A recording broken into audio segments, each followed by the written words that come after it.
Pusher's paradise. In this workout, we're gonna start out with the 25 and 20 cals on the assault bike.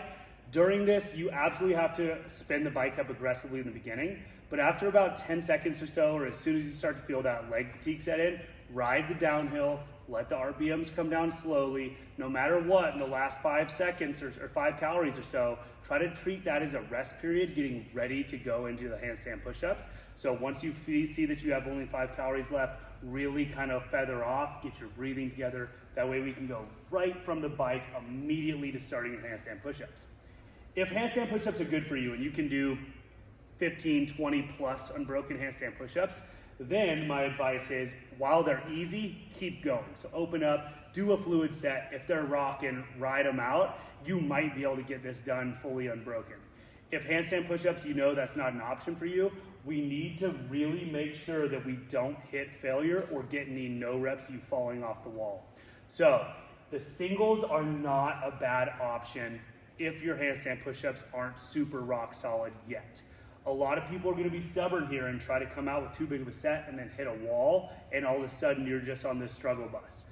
I did, as a test, I did 10 singles in 45 seconds. You can get this entire workout, all 25 handstand push-ups completed in time doing only singles. I promise you, you can do that as long as you don't rest or have a big red line happen.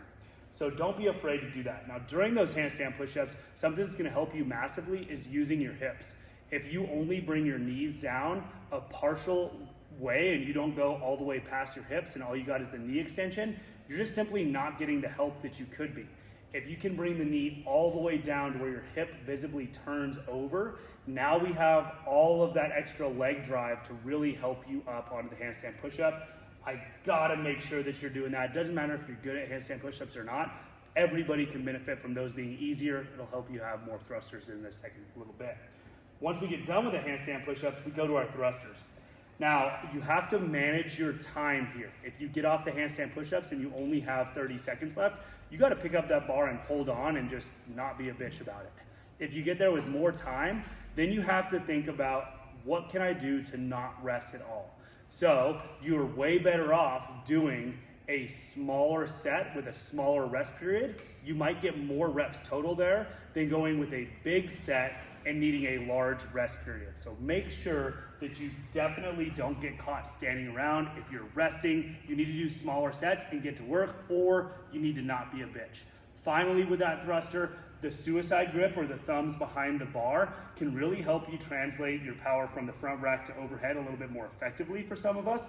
It's just a comfortability thing, so try it with the normal grip and also try it with the thumbs behind. This is something that I personally started doing after I saw some guy named, I think his name was Rich Froning, I'm not sure who that is, but he does that and it seems to work pretty good. So I would definitely give that a shot. On the thrusters, the breathing pattern, exhaling during the squat, inhaling as the bar is overhead is gonna help a lot, but ultimately we gotta refer to the don't be a bitch standard.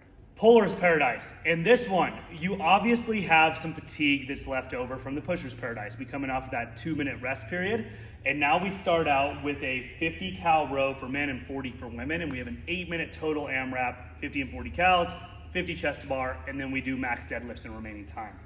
The row in this setup is very different than the bike in the previous. This one, you have to treat the row as your buy-in or aggressive warm-up. You're gonna be pretty warm, but you need to get off the row with as little arm fatigue as possible. So as we're rowing, I want you to pretend that your arms are straps. If your elbows have any flexion in them, you're just wasting energy. Try to pretend that your arms are just like complete noodles, just holding on to the rower handle.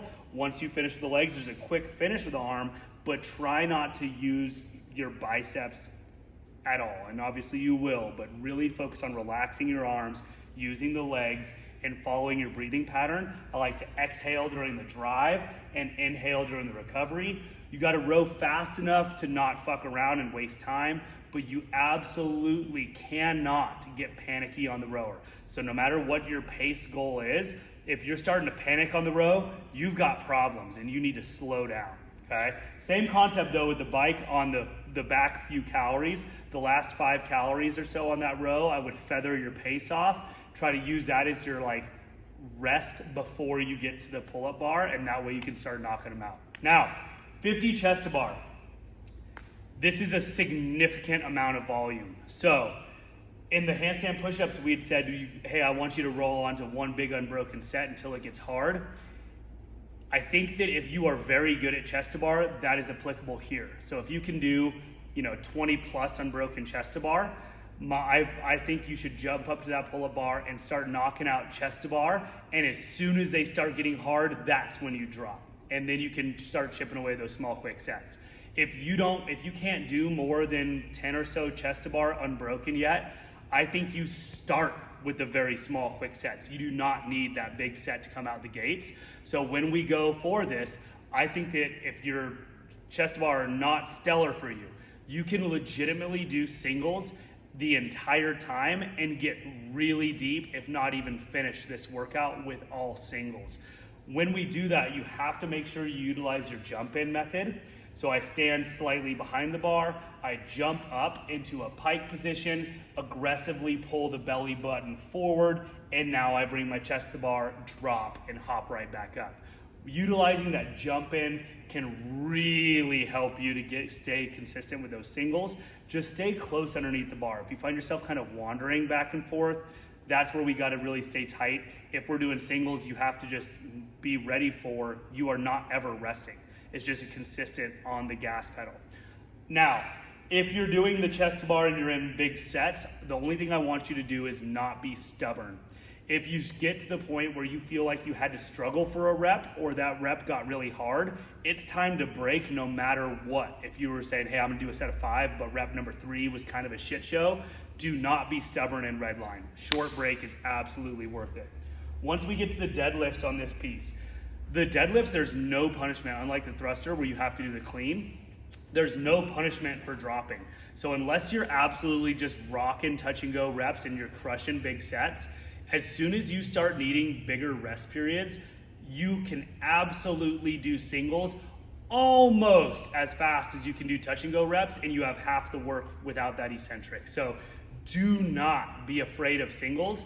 With this weight, it is heavy enough where you have to pay attention and get your bracing, but don't be hyper concerned about your hand placement. If you grab that bar 1/2 of an inch off to one side because you're being quick to grab in the singles, you're not gonna fail that deadlift. So try not to obsess about your hand placement. Just get your air and get tight, and then let's push off the ground and get those singles rolling quickly, because there's no reason to be caught resting, period, in this final piece. So once you're on those deadlifts, there is no reason to be standing around doing nothing. So it's either a very short transition or you just start doing those singles. So don't be afraid of the small sets throughout this entire piece, and you guys are gonna do well with this.